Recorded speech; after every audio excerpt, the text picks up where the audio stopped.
8 নং কৃষ্ণনগর যুব ও শিল্পপতি জনাব নায়েব ইউসুফ উপস্থিত আছেন।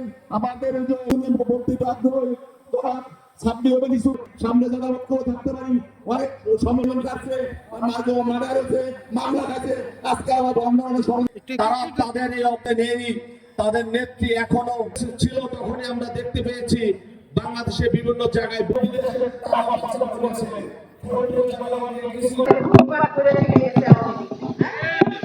কোনো নামগন্ধ নাই।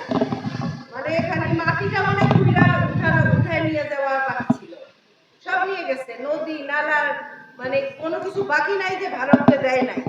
সময় কাজের আমরা দেশকে কিভাবে আগায় নিব, আমরা দেশের মানুষের কষ্ট কিভাবে দূর করব, এটাই হলো একমাত্র কাজ আমাদের। হ্যাঁ, তাই আপনাদের নিজেদের ঠিক থাকতে হবে। একটা দেশ উন্নত করতে হলে কিন্তু শৃঙ্খলাবদ্ধ থাকতে হয়।